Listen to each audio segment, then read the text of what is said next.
Okay, I appreciate everybody for being here today and tuning in, everybody on the Zoom call, and for those that are watching on YouTube, we appreciate you guys being with us today.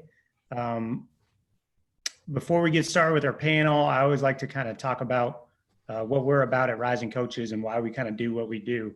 And we always talk about three things that we try to accomplish with everything that we do. And those three things are community, relationships, and development.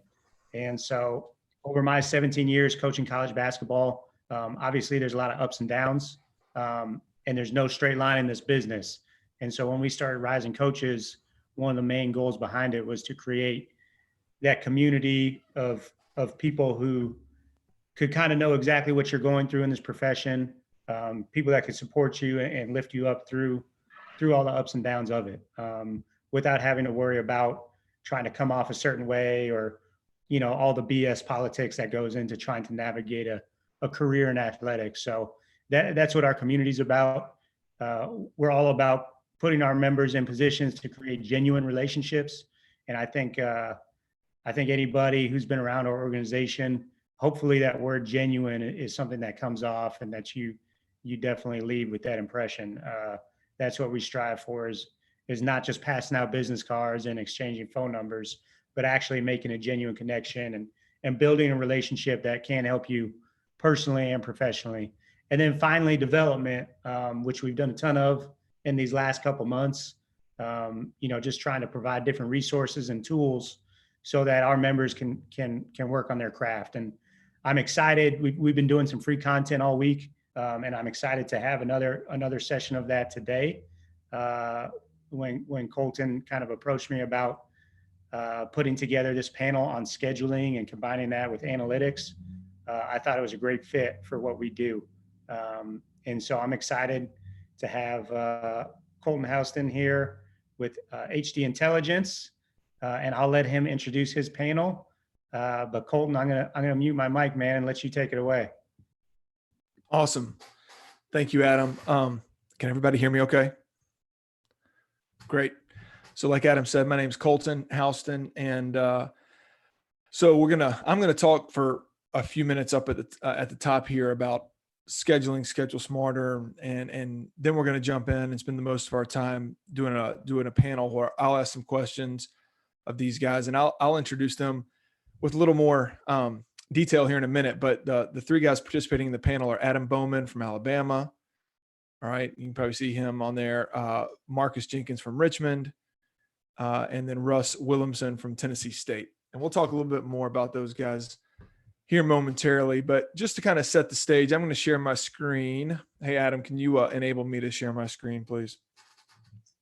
Share my screen here in a second. And let me just say off the top that I know that scheduling is kind of a niche topic, right? Like a lot of the stuff that, let me try it again. Beautiful. All right. Just bear with me while we do our little slideshow. Can everybody see this PowerPoint? Yep. All right. Beautiful. So I realize scheduling is somewhat of a niche topic, right? Kind of niche to D1 in a lot of ways. But I want to make two comments here off the top. One is about the importance of scheduling. So I was at a clinic last summer, and a current Division I men's basketball head coach who's very successful, who's still young in the business, I think has a really bright future.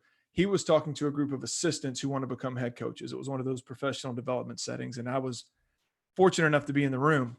And he said, look, I realized back when I was a high major assistant not too long ago that the most important thing for me to do is obviously to coach my team, to get my players better, to help my team play to the best of their ability. But the second most important thing I can do, or the two most important things I can do after that, are number one, recruit. And I think we all would agree with that. That's, you can't overstate the importance of recruiting. And he said, and number two, scheduling. And some eyebrows went up. I don't think people were expecting him to say that. And he said, scheduling, when you just look at what really moves the needle in terms of your program success, getting to the postseason, getting the NCAA tournament, things of that nature. He's like, scheduling is incredibly important, but the amount of resources and time and energy that most staffs put into it relative to its importance is off. And so I could sit here and tell you how important scheduling is, but that came from a guy who's had a lot of success. And, to me, that was a really underscored the importance of the subject matter here. Second thing I wanted to touch on here is, who does this apply to? Okay. I think it applies to a lot more people than we realize. So I would say that if you have the ambition or possibly the long-term goal of coaching in Division I at any time, men's or women's, this really applies to you. You might not be in that position now where you're in charge of a schedule. You might not be in that position until you're a head coach. But, in terms of preparing yourself and being ready for that opportunity, or maybe making the jump to D1 and becoming a director of operations at some point, you need to be prepared to do this stuff because it is extremely important. So even though this is a little bit of a niche category, I think it applies to really anyone who ever thinks they might work in Division I. All right. So who does this apply to? And I want to just give you a little bit of my story because I think it'll help you understand why I kind of do what I do in my approach to it. So I'm going to make this brief. So I was at the University of Alabama for 9 years, up until spring of 2019. And for 7 of those years, I was director of operations. So I worked for Anthony Grant for 7 years. I worked for Anthony Grant for 5 years. And for the last 3 of those, I was his director of operations. And I didn't do scheduling for Coach Grant. I did a lot of other stuff, all the normal director of operations stuff, a lot of analytics, things of that nature. And then when Avery Johnson got hired, he came to me, he retained me, thank goodness, very, very fortunate there. And he said, Colton, have you ever done scheduling? And I said, I kind of lied. I'm going to tell you guys the truth. I kind of stretched the truth with him. And I said, I've done a little. And what that meant was all I'd ever done is like research a couple teams for one of our assistants, like really basic stuff. He'd say, hey, who does North Florida, what do they look like next year? And I'd go look up, their team from last year and their stats, and they graduated 3 guys. They're going to be pretty good next year, coach. That was the extent of anything I'd ever done. But I told Coach, yeah, I've done some scheduling. And so he said, great. I want my assistants to focus on recruiting. I've never done scheduling before. I'm coming from the NBA. I want you to handle that. And so all of a sudden I'm in charge of this thing and I have really no idea what I'm doing, just to be honest. And like I said, my coach had never put a schedule together before because he was new to college. So it was kind of the blind leading the blind a little bit. And so I was really driven by fear those first couple of years. Right. And my kind of guiding principle with the whole thing was, don't screw this up. All right. That was my number one goal. So in order to not screw it up, my approach was, we're just going to do this the way we've always done it. So I just went back and looked at Alabama or in the SEC, what does a normal schedule look like? How many bye games, what types of teams, what conferences, how many home and homes, MTE. And I just tried to be as vanilla as possible. That was my entire approach.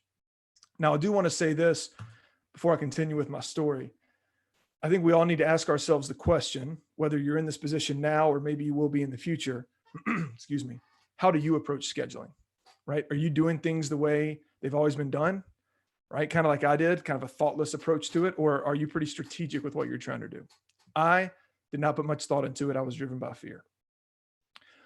And here's what ended up happening. I had to learn some lessons. We as a program learned some lessons the hard way. So first year, Coach Johnson was there, low expectations. We probably overachieved a little bit, made the NIT. Second year, we had two pretty good freshmen, a couple good transfers, and we had a center who went from, made a leap from his freshman to sophomore year being an all-SEC player, Dante Hall. He now plays for the Detroit Pistons. So all of a sudden, we were pretty good. And we get to the end of the season, we're 19-14 on Selection Sunday, pretty good record. We're 10-8 in the SEC, so a winning record in a good conference, and we get left out of the tournament. Okay, on the bubble, wrong side of the bubble, NIT again. Now, that was a blow for us. Coach Johnson's whole deal was get this team back to the tournament and let's advance. We hadn't been to a tournament in, I think, 5 years at that point. We hadn't won a game in 11 years in the tournament, and that felt like a failure. But what made it even worse is there was another team in our conference, Vanderbilt, who finished 19-15, so a worse record than us. They were also 10-8 in the SEC, same record as us. And we beat them the only time we played them head-to-head. So we felt like by any measure, we're better than these guys. And guess what? They got in the tournament. Not only did they get in, they got a 9 seed. So they weren't even near that cutoff line. They got in with room to spare. And so on the Monday or the Tuesday after Selection Sunday, Coach Johnson calls me in his office and he says, explain this to me. How does Vanderbilt get in with this resume and we don't? And I had to look him in the eye and say, Coach, I don't know. And he looked me back in the eye and said, we better figure it out. right? That's your job. And I said, yes, sir. And so at that point, I realized something had to change. And, to make a long story short here, I got connected with the guy through a mutual friend who was an Alabama alum. He'd gone on to get a master's degree from Harvard in statistics and then do data science for politicians and businesses and own his own company. And he was a couple of years younger than I was. And he had reached out to me and I basically blown him off. And I went back to him after this conversation with Coach Johnson. And I said, let me hear what you got. And this guy's name is Matt Dover. He's now my partner. And Matt essentially sent me a lot of stuff and explained a scheduling approach to me that made a lot of sense. We took it to Coach. He was on board. To his credit, it was a very kind of outside the box approach to it. And we essentially started using data models and projections to try to drive our scheduling. And end of the story was happy. The next year we got in the tournament. Everyone was happy. We won a game, good stuff happened. Okay. It worked. But here's where I want to go with that story. I want to ask you guys this question. There's two really important questions. Here's the first question. What is your goal? You have to think about this question and come up with an answer to this question before you begin to schedule. What is your goal? It can be a lot of things. At Alabama, our goal was crystal clear. Make the NCAA tournament.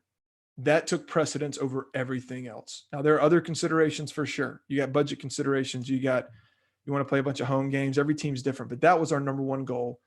And as funny as it sounds, until 2017, we hadn't sat down and actually answered that question and made sure we were on the same page. The good thing about scheduling to try to get the tournament or maximize your chance of getting in is it's also going to help you get the highest seed possible, and it's going to prepare your team for postseason play. Now, there are other goals out there that are legitimate. Your goal as a program may not be get an at-large bid in the tournament. Your goal may be something like this. Let's win as many games as possible.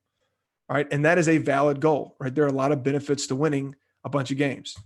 You can have recruiting benefits, right? And let the recruits know, man, we won 23 games this year, right? We won this many games in a row. For the coach, it might mean a contract extension, might mean a bonus. All right. Those things matter. For your players, morale, it's good for the team when people are winning. And practice and you feel like you have some positive momentum. And then obviously fan support. You're winning games. It probably helps with your fans. So maybe that's your goal. All right. Your goal could be something different than either one of these. Your goal could be, we got to maximize revenue. I mean, that's always a consideration for teams. I think right now with the climate we're in, it's probably more important than ever for some programs. That could take the form of guaranteed games. We got to get bought, right? We got 5 games. We got to bring in $400K.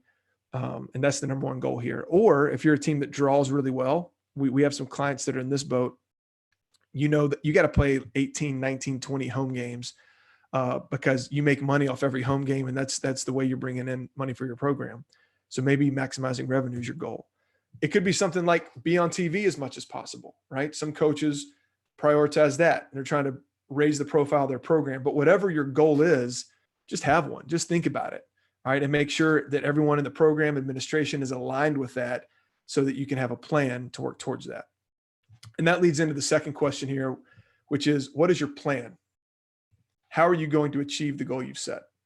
Right? A goal is only as good as the plan you implement towards that goal. Okay, so what is your plan? How are you going to achieve the goal you've set? Specifically, which games and opponents will help you get there? All right, do you know what games you can go out and schedule that are going to help you achieve that goal? Right? Every game, sort of cost benefit analysis of which game is better than the other. What sources of information do you trust? That's a huge one. We as a company, and I'll talk a teeny bit about what we do in a second, we try to provide really, really good data you can trust when you're making those decisions. And then how do you plan on getting the word out? Identifying your options. Are you one of these people that thinks it's best to, just reach out to teams one-on-one, email, text? Do you want to cast a wide net using a scheduling board? How are you going to get the word out? One of the things that I probably fell into and that I've seen other people fall into is being really passive and saying, just people are emailing and texting me or people are posting on boards and I'm just going to kind of chase those rabbits when it comes to scheduling. And what I found is, it's probably better to be a little more proactive and identify the games you want to play and ask that team. Maybe they haven't reached out to you, reach out to them, see if it'll work. So what's your goal? I think you have to answer that question. Then you have to know what your plan is as detailed as possible. what do we do at HD Intelligence? I haven't really talked much about us. I do not want this whole deal to be about us. I want it to be useful for anyone out there when it comes to scheduling. But, we started this company a little over a year ago as a data analytics consulting service for college basketball. And we help teams across a wide variety of areas. So we help teams with scouting. We help teams with self scouts, which are, anything from what we call an HD box score, shot charts, lineup information. We help teams with recruiting stuff. But one of the big things we do is scheduling. It's a huge part of our business. And the teams that we help on scheduling, essentially, if we summed it up in a sentence, this would be it. We help teams use data to schedule smarter. So we want to provide really good data, probably data you're not getting anywhere else. And we want to help you know how to implement that data to build the best possible schedule. And again, it's all dependent on your goal. That's the first question we ask a team. What's your goal? So for most of our clients, the goal is to make the NCAA tournament, attain the highest possible seed, prepare themselves for postseason play. And like I said before, those three goals really work together. If you're trying to go for one of them, you end up going for all three, which is nice. We use two data sets in working towards this goal. The first is the selection committee predictive model we've developed. That's just a fancy way of saying bracketology. It's the same thing that Lenardi and Palm and 100 other people on the internet have come up with. It's pretty well established. Matt, our partner, who's the data scientist, has his own. We think it's really good.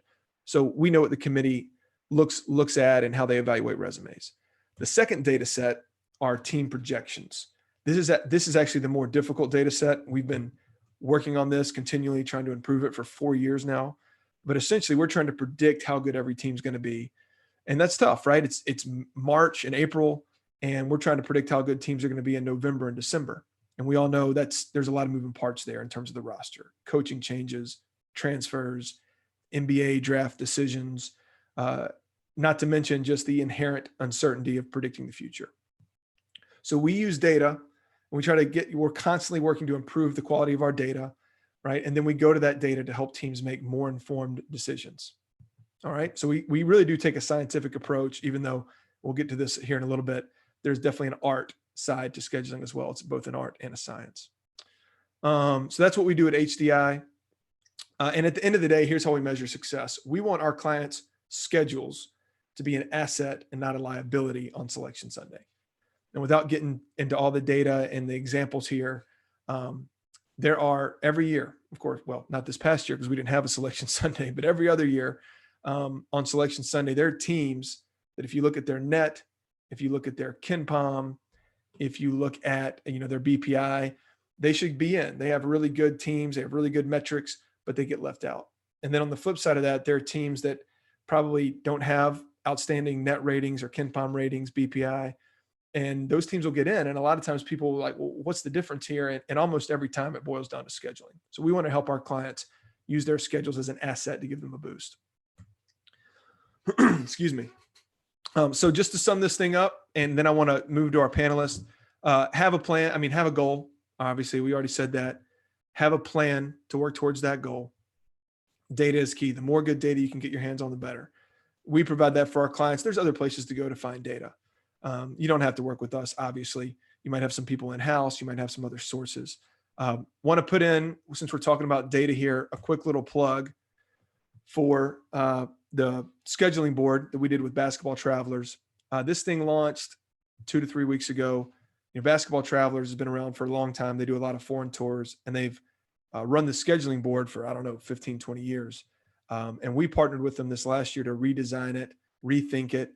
And this new version launched a few weeks ago. This is just a screenshot from earlier today. I think over 300 Division I teams are on here. Around 20 games get posted a day.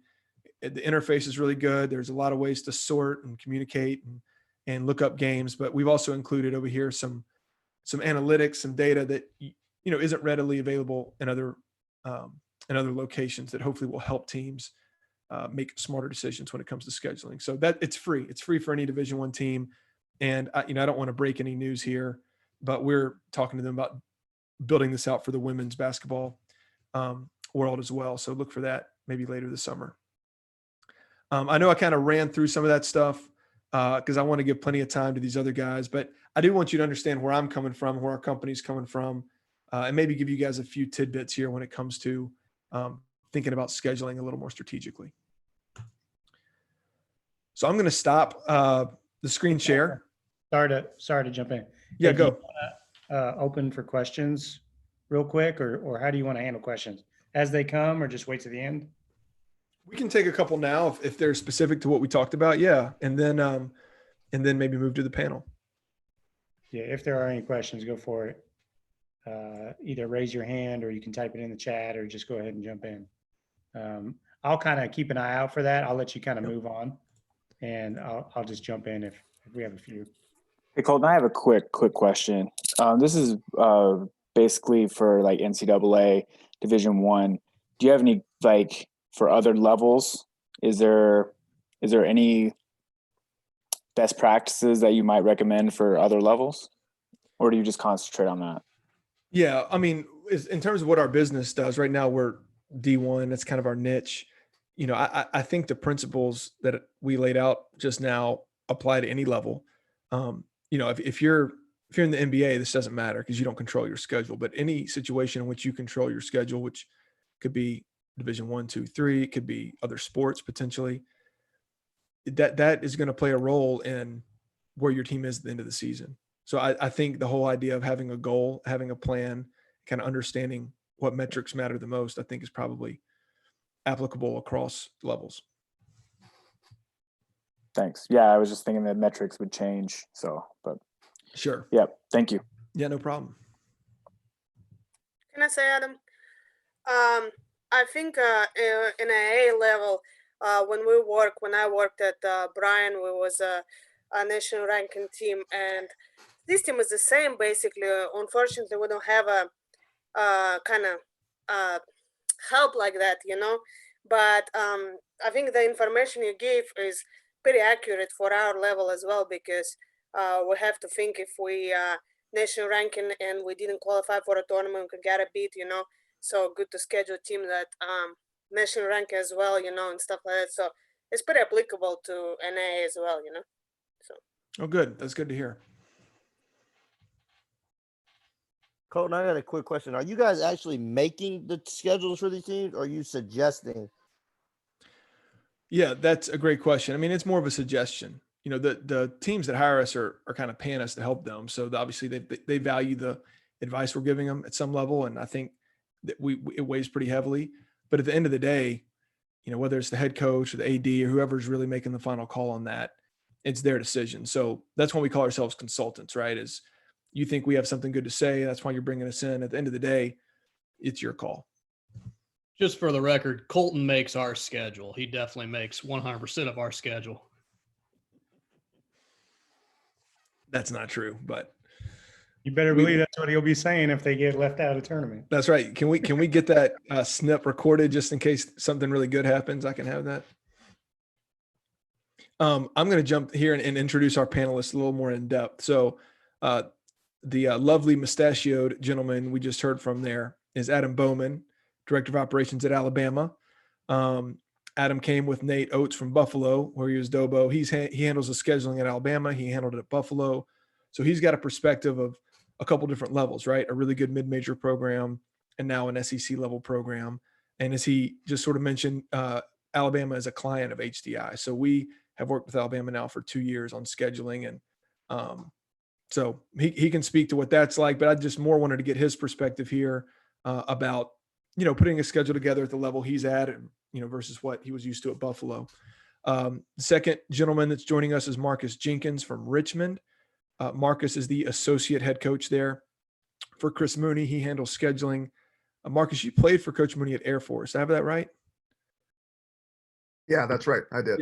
Yeah, that's what I thought. Just confirming. And then you've coached both at Richmond and before that at Princeton. I think you were at Richmond maybe before as a Dobo. But Marcus is one of the best guys in the business. Really smart, really good at what he does. Definitely going to be sitting in that first chair at some point in the near future. But you know, handles the scheduling there at Richmond, and you know, with their program being in a multi-bid league, but not one of those Power 6 leagues there in the A10. I think he has a unique perspective on scheduling and some of the challenges that come with being a really good mid-major program.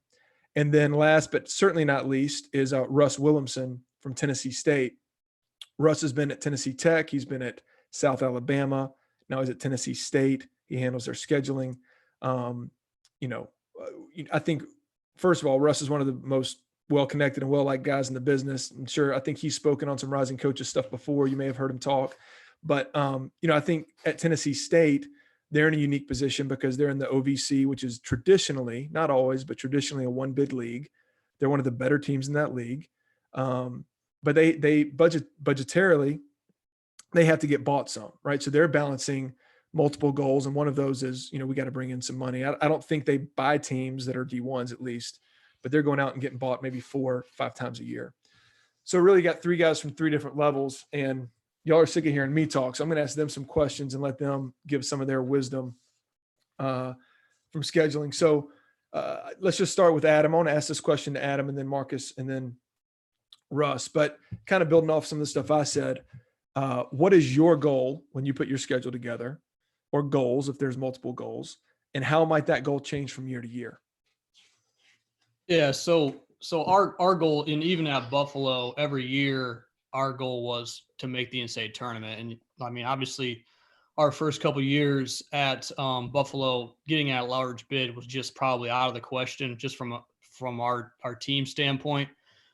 But Coach Oates' philosophy still was, let's try to schedule hard in non-conference, because at the end of the day, our non-conference schedule is not really going to matter our first 2 years, at least. He wanted to schedule more athletic, tougher, faster teams so that we could prepare ourselves for the conference season. We were kind of fortunate, like we only had to get bought twice at Buffalo, and then we could do kind of what we wanted with that buy money. But Coach would always take an extra buy game or 2 extra buy games because he wanted to prepare his team for the conference season and for, hopefully the NCAA tournament. So even at Buffalo, our number one goal was always to make the NCAA tournament and prepare our team to do that. I guess the way we've gone about it has obviously changed with where we're at. At Buffalo, like I said, we would take a couple extra buy games. And now it's definitely much more analytically driven, here at Alabama. Marcus, when you guys put together your schedule, and this maybe changes from year to year, but what's your goal? What's the main thing you have in mind? Yeah, very similar to what you've mentioned already, and Adam touched on it. We of course want to make the NCAA tournament, and to go a little further than that, in the beginning of kind of the scheduling cycle in the preseason, we talk about what type of team we've got, and that needs to be a candid conversation. It isn't always a comfortable conversation, because you can't always just sit there and be like, we've got a great team. That's not always the case. What type of team do you really have? And then, we try to schedule to that team. We've been fortunate the last couple seasons to have a very good team. And so we wanted to really challenge ourselves and try to schedule for an at-large bid. But then there are years where we try to schedule for an automatic bid, meaning, we want more, we want it to be less challenging. We want more wins in the non-conference, and we want to prepare our team to get better throughout the season, so that when we hit league, we're ready to play those guys, and then we can make a run in the conference tournament and hopefully earn that automatic bid. But again, it always starts with, what type of team do you have? What type of team do we have when we're sitting down to figure out what teams would be ideal for us, and then applying that goal of hopefully making the NCAA tournament. Thanks, man. Russ, at Tennessee State, what is y'all's primary goal there, and how might that change from year to year? We've got a certain number of a certain amount of money we have to bring in guarantee wise. So once we meet that goal, it's, for us, we're in a one bid league. And I think there's 2 types of teams. There's those that buy games and those that get bought. And unfortunately, we're in that category of getting bought. So, if you got to get bought 4 or 5 times, the numbers say that there's a good chance you're going to lose those games. So when you're scheduling the non-bye games, I think it's our goal. Obviously, everybody's goal is to go to the NCAA tournament, but in the non-conference schedule, I want to get as many regional games that aren't as heavy on our travel budget against teams with similar budgets within a 3 to 4 hour radius that we can play in home and home games. Thank you, Russ. I'm going to respond to something in the chat. I guess if you're on YouTube, you can't see these chats, but there's a lot of talk about, buying games, guarantees. And I guess if you're not kind of at the D1 level doing scheduling, that might be new to you. And let me just clarify one thing. Just because you buy a team doesn't mean you're going to beat a team. Every year you see teams lose to teams they're paying to come play them. And, one of the things that we as a company have discovered is, without getting too deep into the weeds of scheduling here, with the new quadrant system the NCAA uses to evaluate games, you really have to pay attention to what quadrant you're playing, of the opponent you're playing, which means you typically play stronger teams, which means you got to bring your A game or you might lose. So, losing a bye game is, I don't know, some coaches think it's the end of the world. Obviously you don't want to ever do it, but I actually think losing a bye game is not quite as devastating as people think, especially if the rest of your schedule is pretty strong. But not to get off on a tangent here. Let me ask the three guys this, and let's go in reverse order. Start with Russ on this one. Tell me about some of the lessons you've learned. I know we've all been doing this multiple years. Like I shared my story earlier of I didn't know what I was doing and I had to learn some things the hard way. What are some lessons you've learned? It could be anything. To keep a paper trail of everything. If I call someone on the phone, I'll give you an example. We had our schedule done. I came in and the schedule was about 3/4 of the way done my first year here. And we had probably 2 or 3 games we had to move because Kentucky called and we got into an MTE that gave us a little bit more money. So we had to move a non-Division I. Well, they couldn't move the date we had. So I came to a verbal agreement with that non-Division I team that we were just going to add $1,000 to the guarantee and move them back a year. Well, 6 months later, we got an email from their president saying we owed them $25,000 for not playing the game. Now, I didn't have that in an email, but I had that in a text message that I was able to prove, no, this is what we agreed upon. And we actually played them this past year. But whether you're talking to people in facilities, because your school may not be able to have a schedule a year out to see if the gym's available. So any conversations that you have in regards to schedule, send them an email afterwards to confirm everything you talked about so there's no surprises, because the last thing you want to do is have a home game scheduled on the Wednesday right after finals, and then all of a sudden they come to you 3 weeks before and say, nope, we got to set up for graduation. And so make sure you have a paper trail of everything that you talk about scheduling wise. Marcus? Yeah, Russ brings up a great point. Having a paper trail is critical because there's a ton of I don't want to paint scheduling in a bad light, but there's a little bit of dishonesty out there at times. And I'll tell you what, one of the main things that I've kind of learned throughout this thing is scheduling's a little bit of a thankless job. However, it's one of the most critical jobs. Like Colton talked about, for the head coach, recruiting and scheduling is paramount to a good program. And so when I first started scheduling, or it was assigned to me, I wasn't that excited about it. But the one thing that you can do is it's an opportunity to really form a ton of different relationships with people in the business. I'm on the phone daily because of scheduling with coaches that I've never met before from across the country. And, at times it might be somebody I know really well. Other times it's somebody I'm speaking to for the first time. And, you can use that to your advantage, in terms of building your network, learning from different coaches out there. The scheduling conversation can turn into a million different things. All of a sudden you're talking about ball screen defense or recruiting or whatever you want it to be. So I would just say the one thing when I first got into scheduling, I didn't look at it as something that I could make work for me. It was just something that would work for our team. And it was just a job that I had to do. You can flip it and make it something that can, help you become a better coach, help you, grow and maintain relationships, help you develop new relationships. And it doesn't have to be something that is, just thankless or a job that guys don't want to do. Man, that's really good stuff. Adam, what lessons have you learned both at Buffalo and Bama?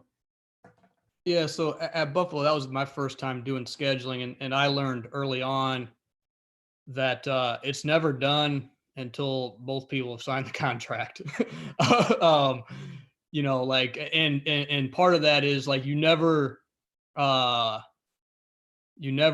tell, like, if you got multiple teams on one date, you never tell the rest of them, hey, we're going in a different direction until those contracts are signed. I've been burned on that a couple times, but also with that, I always try to be upfront and honest with everybody and say, hey, we like this other team. Like, this is where we think we're going to go. But we don't got a contract signed yet. So like, it's not done yet. I think having full transparency there, I think a lot of guys don't give you that full transparency, and maybe kind of lead you on. But I've always tried to say, hey, we really like that idea. A couple other teams that I think we prefer. Never,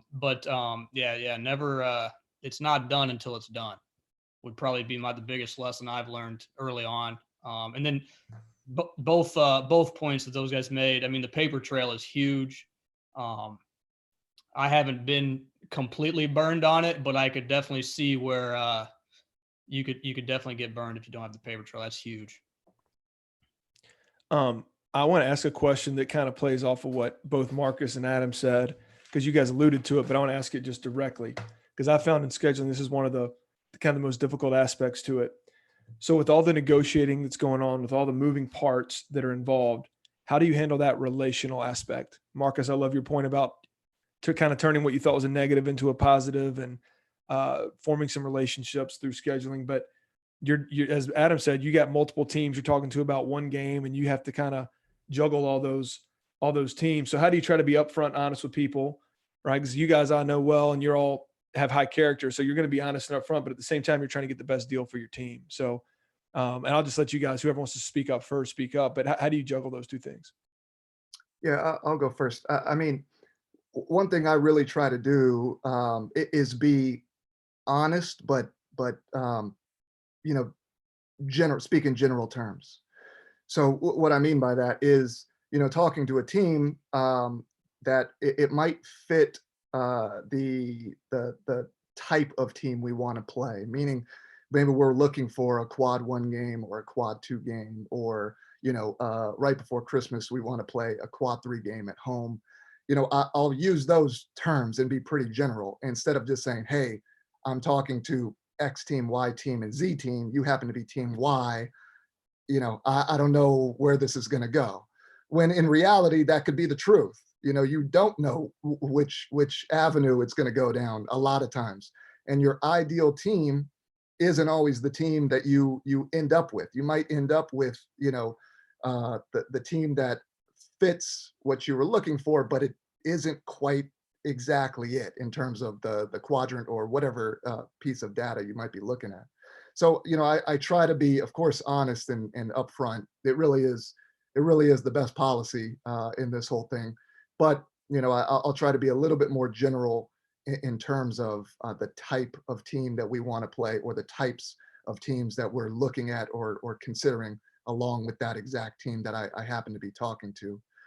So that's kind of been my approach, and haven't got burned too many times yet. Yeah, I mean, my approach would be pretty much exactly the same. I don't necessarily tell them who else I'm talking to. It's more like, we're a little bit further along the lines down the line with a couple other teams on that date. But typically I kind of lay out, hey, we're looking for this type of a profile team for this date, or this type of profile team for that date. So a lot of times that will eliminate a lot of guys. And that's pretty much how I do it. Yeah, I think being direct is the most important aspect of it. I think, the one thing we all talk about is you're always being interviewed, and there's nothing that ticks me off more than a guy that leaves me on read. Like, if you're not interested, you're not interested. Like, I've talked to Adam, I've talked to Coach Jenkins, I've talked to you guys about scheduling before, and we've always been upfront and honest. And that's how if somebody hits me up and says, "Hey, coach, would you want to start a home and home?" No, I don't. I appreciate you reaching out, but as of right now, no. We're looking in a different direction. If it's somebody I have an interest in, yeah, we're down the road with a couple other teams, but let's stay in touch. And I try to be as honest as I can, because I don't want anybody to ever say that I lied to them or I deceived them. And it rubs me to no end when people leave you on that read receipt. Yeah, no doubt. Russ brings up a great point. Like, you hear this in recruiting sometimes. Like, sometimes hearing a no is it's not as good as a yes, but it's helpful at times. Like, you don't want to be strung along. And same thing with scheduling. Sometimes just hearing a no and not wasting your time and allowing you to move on to that next team or that next phone call, whatever it might be, is sometimes just as helpful. I see in the chat over here, Brant, do you have a question? Yeah, I just wondered, buy games and everything, how much consideration do other things like, preseason tournaments and the exposure, when you can't necessarily determine the quadrants and that type of stuff that you're going to be playing, play into what you guys do? Does somebody want to take that one? That plays a ton into what we kind of look at. Like, and again, I think it all depends on the team you've got or the team you're bringing back, right? Like, that's where we start every year. What type of team do we have? How good do we think we're going to be? What type of teams do we want to play? And so then from there, you can start to look at the potential MTEs, or the events that you can play in. What other teams are in there? Where is it located? That might tie into recruiting a little bit. But it's something that, yes, to answer your question, we certainly consider all those things when looking to schedule somebody or playing an event. And I'll speak to that a little bit, having worked with multiple teams, like, multiple levels. The MTEs, multi-team events, the Maui Classic, Battle for Atlantis, Preseason, NIT, all those tournaments. You typically have to sign up for those early because the good ones are booked, years in advance. And so there's a lot more uncertainty with those games, right? You might think, oh, these teams are good, they're going to be good. And then, well, coach leaves, player goes pro, whatever. And then, it turns out they're not as good as you thought, or the reverse can be true. So the approach we try to help teams take is, okay, those MTEs may be locked in 2, 3, 4 years in advance, but let's wait a little bit longer on the rest of the games so we can have a clearer picture of how those games are going to fit in. And then, if you need to maybe take it a little easier because your MTE is tougher than you thought, or, be a little more aggressive because maybe the MTE is not as tough. Colton, I think one thing, and you probably taught me this, was like, at least at like the high major and mid major level, when you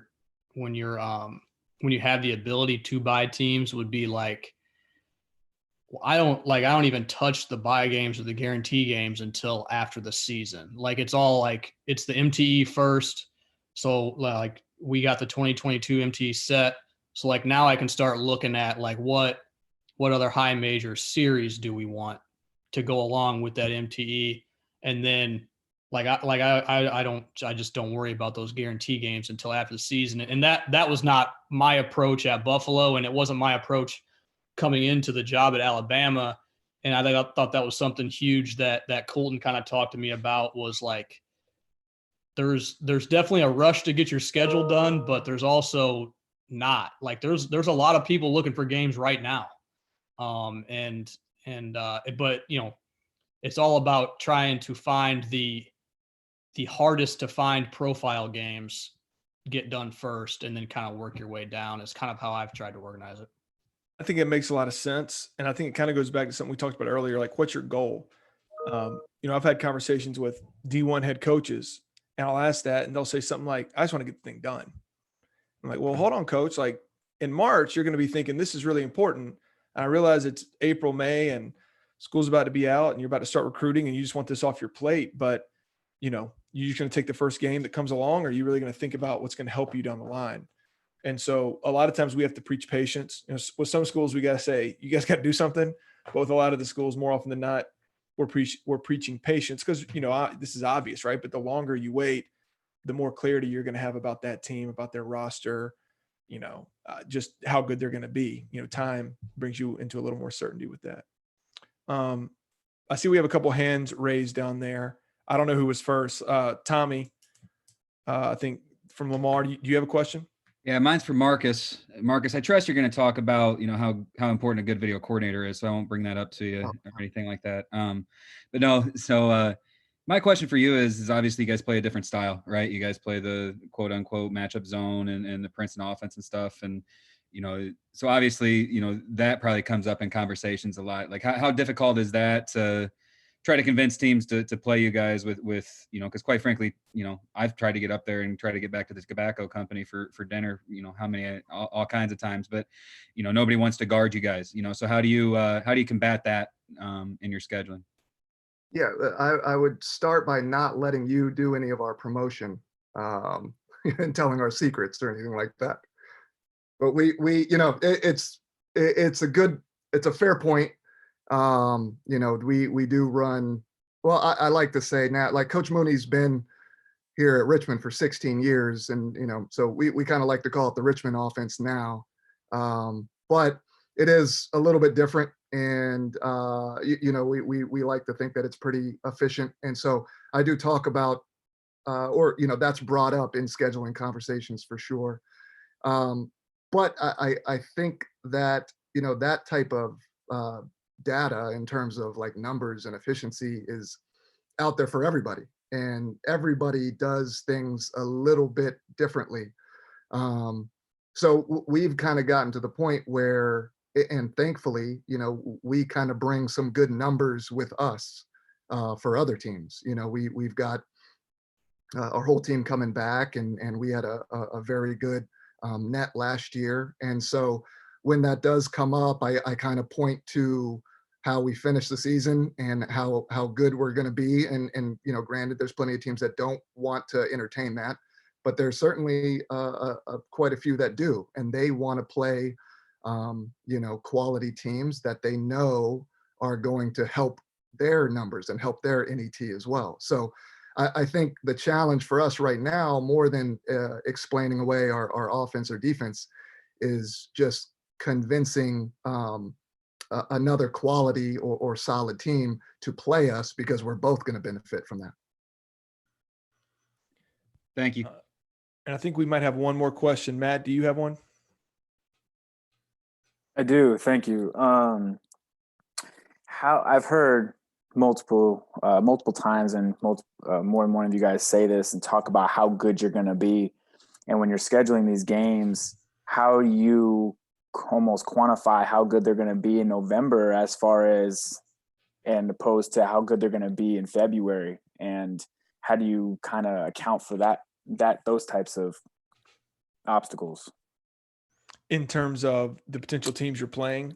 Yeah, because no matter what happens with no matter what would have happened, Evansville had a great win against Kentucky this year. You know what I mean? So, but you can, sometimes those senior teams, and you have a lot of freshmen coming in, like how, even if they're not very good, they're still seniors, and how could, they might run their stuff really well. You have a bunch of freshmen. Like, how does that stuff kind of go into your thought process and scheduling? I'll give a quick answer to that, and then it looks like Adam has something to say. Anybody else can jump in. So we, I don't know that there's a ton of data that shows conclusively that like older teams are better at the beginning, younger teams take longer to peak. That's might be true. It's certainly kind of conventional wisdom. We kind of use it more as almost a tiebreaker. So if, one of our clients is choosing between multiple teams say two teams have very similar projections, net projections, and the dates work, then we start looking at stuff like that. Like, well, this team's bringing in a couple of transfers. They have a couple of freshmen. They might not be as good in November as they're going to be in March, whereas option B here is returning their starting five. So I don't know. We don't want to overemphasize that because I don't know that the data there really supports like making that a primary concern, but we'll kind of use it in that regard. I kind of have learned this lesson the good way and the bad way. When we were at Buffalo, going into our last year there, we knew we were going to be really good. We returned everybody but one player that played for us. And we were talking to West Virginia, and we were excited as all could be because we knew that was when they had lost like the point guard, the really tough point. I can't remember what his name was now, but they had lost a lot, and they wanted to open the season with us. And we were like, we jumped on it just because like we had 6 seniors on our roster coming back, and they were preseason top 15, I think, at the time. And so like we really, really wanted to play that game, because we were looking at what they had coming back, what we had coming back. That one worked out for us. And then last year, we did exactly the opposite and played a really veteran team early on the season. And we were not ready. For one, being our first year, we didn't know what we really had.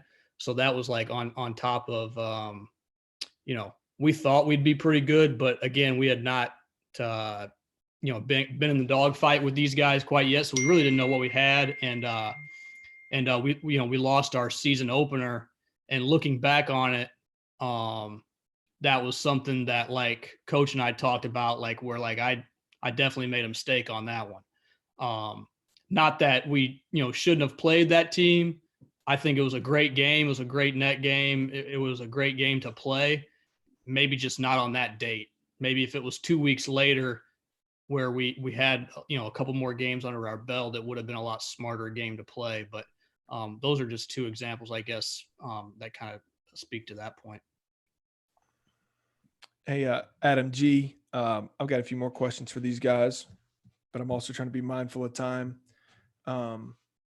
We gonna just go until about 3, or what should I plan on here? I would plan on, you can go up until 3:15 if you want. Oh, all right. Well, let's just see if people have stuff to say till 3:15. Here's one. Anybody can jump in on this one, kind of taking this in a little bit different direction. Speak to the role of of your administration when it comes to scheduling. I know some are more hands-on, some are more hands-off. Maybe some stuff you've learned there, maybe what you prefer. I'm not trying to get anybody fired, but I do think it's useful to think about them because they got to sign off on everything, right? Yeah, for us, we have a bottom dollar we've got to get, and then outside of that, our old athletic director, she just retired, but was just be mindful of budget. And so one of the crazy things when I took over the schedule that first year, I had never heard of this, and Adam and Marcus, Colton, if you guys have heard of it, tell me, because I've never seen a team do this, but they had single game contracts at Cal State Northridge and at Coppin State with no money exchanged and no return game. And so those 2, I see your face, Colton. Those two games alone cost our budget $37,000 just to travel to those 2 games. And the way it was set up, we had already met our guarantee money, so we didn't want to pair it up with another guarantee game. So, ours are pretty lenient about meeting that initial amount that we've got to bring in. And then after that, just be mindful of every bit you travel comes out of your budget. So that's why we try to play the regional games against like opponents. Yeah. For us, and I think ideally you want your administration somewhere in the middle. There is certainly a happy medium there. For us, our AD and our deputy AD are involved, and our AD's signatures on the final contract. And we definitely want, we're lucky because, we've got a ton of support. But you also, in that same breath, I like the administration to be involved, because if you're scheduling, if you're putting together a challenging schedule, and for instance, last year we went down and I talked with Adam. We put a contract together. We went down and played Alabama, and we ended up losing after Christmas. But that was a quad one game for us, and we wanted our administration to know there's a reason we're going to play an SEC team on the road when we don't necessarily need to, especially right before going into Atlantic 10 play. And so we feel very fortunate to have the support to go do that. We don't necessarily need to go get bought, but that we wanted those numbers, and we wanted to test our team a little bit before going into league play. So with your administration, I do think there is a happy medium of them not being too overbearing. Like, you got to remember, you're the coaches, like you're on that sideline playing that game. And when you win or lose, like, it's your names and the head coach's name in the paper or online or on Twitter or wherever. So your AD's name's not necessarily going to be splashed across there for individual games, but you definitely, I think, need their support and want them involved in terms of knowing how you're trying to schedule and what you're trying to do with your schedule, so it can benefit your team. Yeah, I think both administrations I've worked with have been fairly hands off,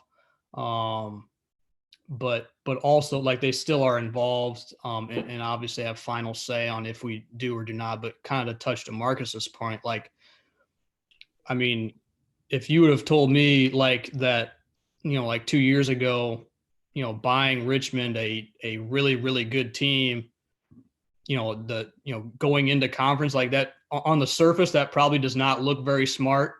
For us being a first year team, still trying to figure stuff out, the Spiders coming to town are rolling, and on the surface, that just, it scared the shit out of me, to be honest with you.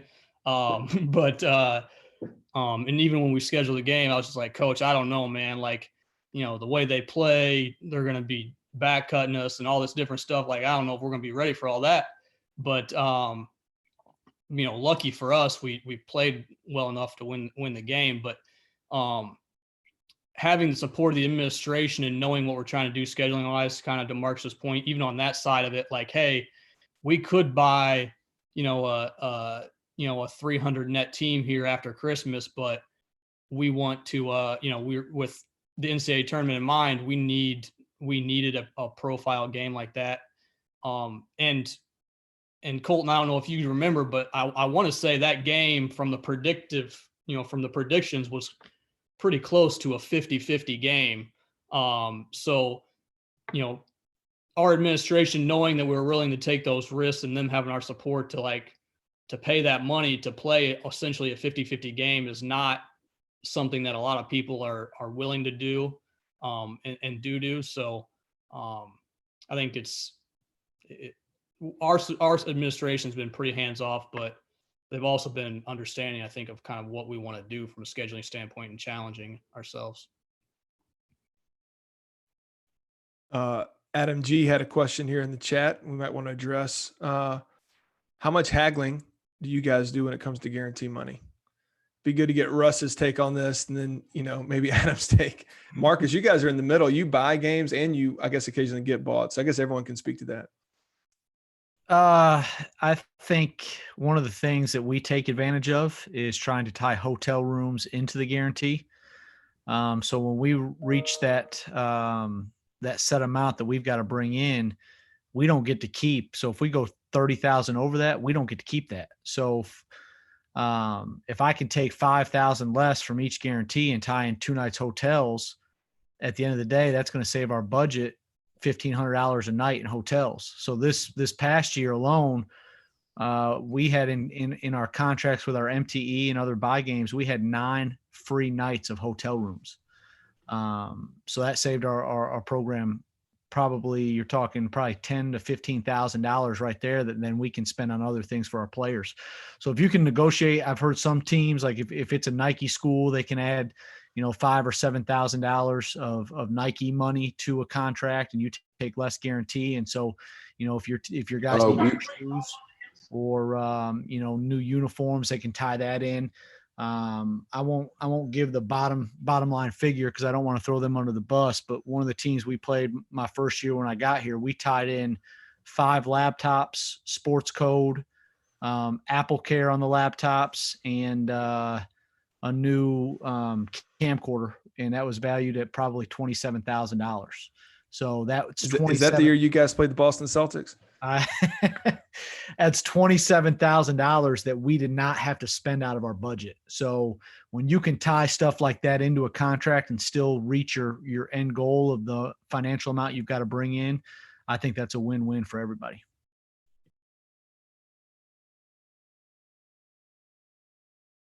Yeah, I mean, I'm trying to drive the market price down, man. Like these guys, Russ hit me up earlier in April, and he's like, "Hey, we'll come down there. We just need 100,000." I was like, "Russ, like we can't do that, man. Like, no, like obviously, we were gonna give him 6 laptops and 100,000. I actually needed a weekend on Saban's boathouse, is what I asked for. There you go. I tried to throw in football tickets, and no one's bid on it quite yet. No, we last year, I would say last year we paid a lot more. Obviously, with the COVID stuff happening this year, I think that's a lot of guys have taken extra games, and it's actually I probably got the schedule done too early this year. Where I think if we still had some games to get it, we could get games for a little less. But as far as like, if they're asking for, if there's a $5,000, $10,000 difference, I think we take it into consideration, but it's definitely not the final deal when it comes to, if we're going to schedule a team or versus this team or that team. I would say we weigh the analytics side of it a lot more. But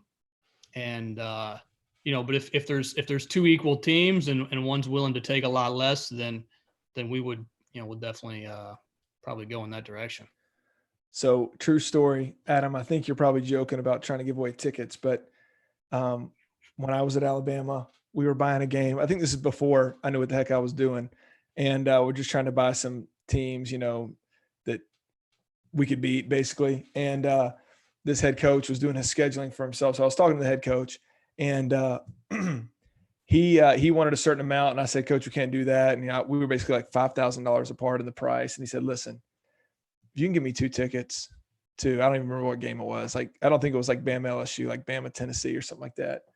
And I was like, you'll take our offer? Like, you'll agree to the price? He said, "Yeah, if you can give me 2 tickets." And I didn't just say yes, because I didn't know where I was going to come up with those tickets, but I went to our administration, and they were like, "Absolutely. Like, we'll give him 2 tickets. Like, let's save the money." And we did it. And we didn't put it in the contract or anything. We had a little handshake deal, and that guy got his tickets. He had a daughter that went to Bama, and he wanted to take her to the game. So stuff like that does happen. Hey, I want to take this in a slightly different direction. We've talked about, Adam just talked about analytics. We've mentioned net. We've mentioned quadrants. Obviously, HDI, that's where we live every day. But I want to ask our panelists to speak to the role of data in the scheduling process. What numbers are you looking at? Each guy's going to have a different perspective here, I realize. And then maybe how that's evolved over time. Obviously this net system is just a couple years old now, so we're still getting used to it. But speak to the role of data in the process.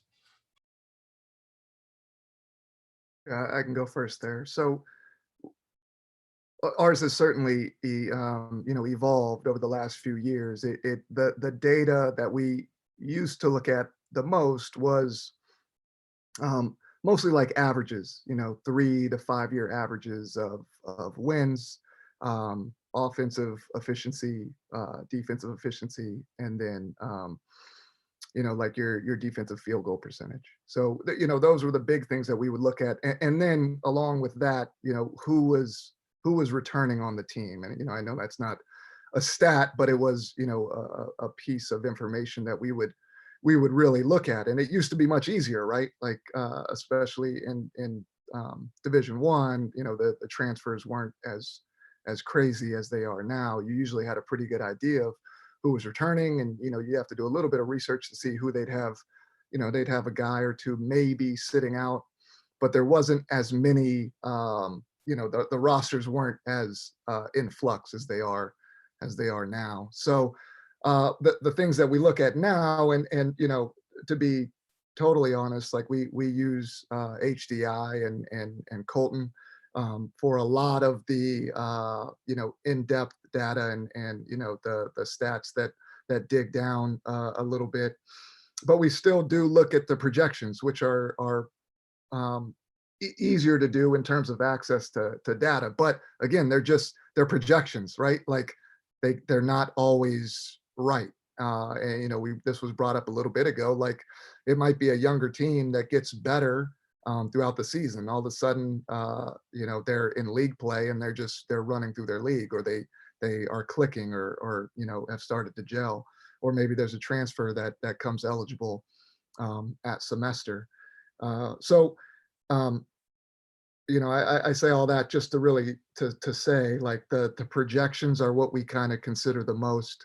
And then, the averages, a 3-year average, especially if it's the same coach that's been there, in terms of what they're returning, the percentage of the team they're returning, the percentage of the scoring they're returning, and then the actual players that they're returning. Yeah, so like I'll touch on, and we also obviously use HDI, and they give us more numbers than I know what they mean, to be honest. Like some of the stuff it doesn't click with me. Coach Oates is like a mathematician, so like he's all into it. So I kind of leave some of that stuff between Coach and Colton, but we also look at like how it's going to fit with like our style of play. So like we don't necessarily want to play some of the best transition defensive teams in the country, because we're just going to run, right? So like, and we don't, it doesn't dictate like how we're going to schedule, but we definitely look at it. Like if it's coming down to like 2 teams and one team was much better, over the course of the last 3 or 4 years of transition defense, like we may go in the other direction just because, from a style of play, we would prefer to make it a track meet and not be a half court game. The other part is like, zone, like in the SEC, there's not many teams that just play zone. So like we would prefer not to try to schedule a team who's going to come out and play, sit in a 2-3 zone the whole game or something like that. Now, when we were at Buffalo, we played Syracuse back-to-back years. And the reason we really, really wanted to do that was because we had Eastern Michigan in our league who played the exact same 2-3 zone that Syracuse did. So we made it a point to try to schedule somebody in non-league that we knew would come out and play 2-3 zone, so that we could work on that stuff and have, a little bit more of our zone offense in, going into the Eastern Michigan games, which we usually played twice every year in league. So outside of like the stuff that Marcus touched on, those are some kind of other things that we've looked at in scheduling. Yeah, I think both are good points. Talking about style of play, I'll talk to teams in the league. Like take, for instance, South Carolina. Everybody says, man, you guys are going to be hurting afterwards. Well, they've got bigger athletes than we do. And at the end of the day, we're in a 1-bid league. So why would I want to put our guys in a position that we could have a guy out 3 weeks by playing a team that's that physical? So we take a look at that. I will look up some of the coach and where he ranked at different schools. So if he's a coach that's really good offensively but really bad defensively, that's a team that we probably want to play, because we know that we can score with them.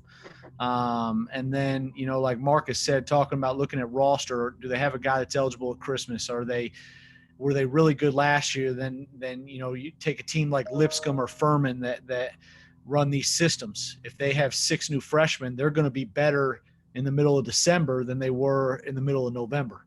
So when you're looking at style of play and age and experience of these guys, there's a lot of things to consider. And then the other thing that we talked about earlier that Colton brought up is I look at, if they're a team that ever that has the potential to buy somebody, I'm not playing you in a home and home, because I feel like that's a disadvantage for us. If you can buy us, why would I play you in a home and home? So my theory is those home and homes are teams that are like, I want to go into a game that's winnable, that we have a chance to compete, and it'll be equal. Quick announcement, guys. We're winding down here. We're not quite done. At 3:15, stay tuned for 2 Feet In coaching with Heather Macy. I think Heather's in here right now. I think I see her down there. I'm going to ask one final question to the panelists, and then if there's an extra couple minutes, maybe take a question from the audience, but we're definitely getting close to the end. Last question for you guys, and y'all can jump in as you want to. Let's talk about getting creative in scheduling. We've talked about guarantee games. Talked about home and homes, kind of the more traditional ways of doing a series, but at each level, there's ways to get creative and schedule games that maybe aren't just straight up home and homes, that aren't traditional guarantees. We at HDI have found that that's a way to get a lot of games done that otherwise wouldn't get done, and maybe a way to add some value to your schedule with certain types of games. Yeah, I can touch on that one a little bit. We've tried to get pretty creative. Last year, we every year Alabama tries to play a game in Birmingham and Huntsville. Those normally would be considered neutral site games. Last year, we were able to play Samford in Birmingham, and it actually counted as a true road game for us, which we worked really hard to make sure that was a true road game, and had to work through a lot of logistics to make that happen. But that was, it was a 80% Alabama fan base in the arena, but it was technically a true road game for us. So that's kind of one way, is finding a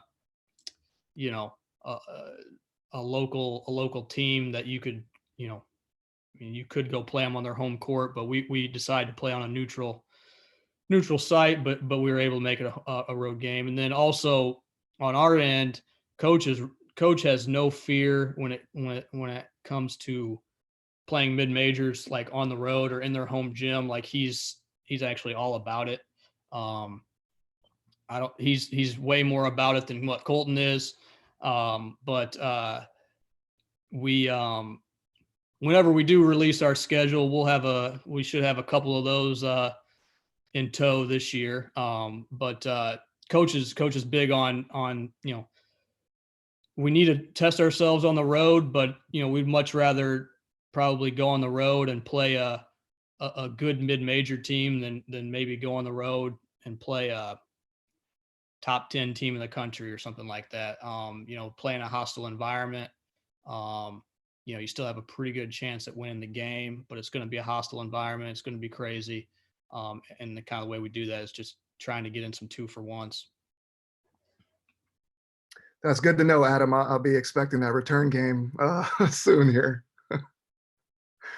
Now, Russ talked about this earlier, and it was for a strange reason, talking about going and playing a game on the road with no return game and no money exchanging hands.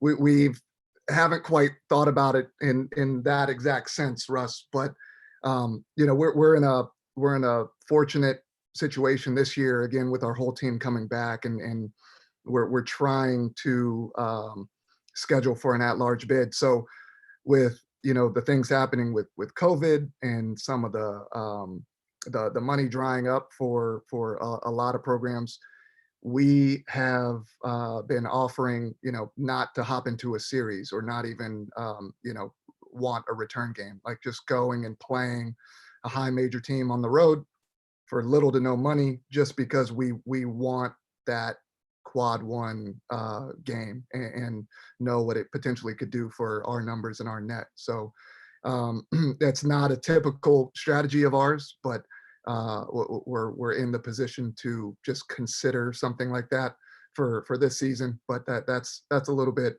it's certainly outside the box, and not something to consider that often. Adam, we've talked about that 2-for-1, so I expect in 2021 we can get that series started.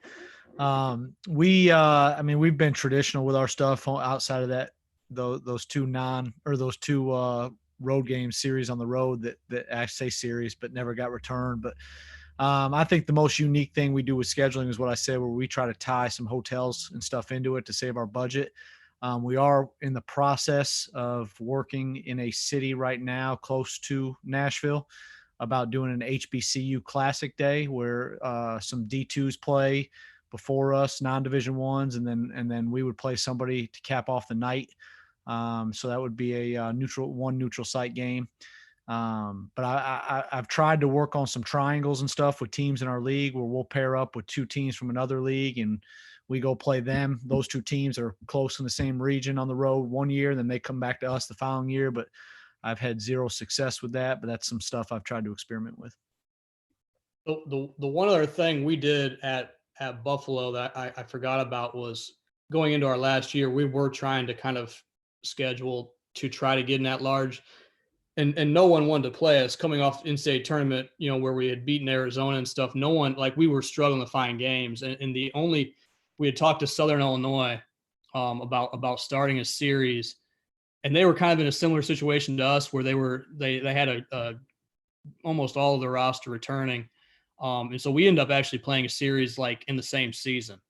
That's something I guess I don't think many people do, but for us, we saw it as an opportunity to maybe have they were, projecting out to be pretty good. They ended up having injuries, but they were projecting out to kind of be like a quad 2 home game for us. And then, possibly a quad 2 or maybe even a quad 1 road game for us.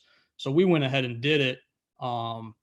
They didn't have near as good of a year, so it didn't really work out from the team sheet standpoint. But that was another thing we looked at doing.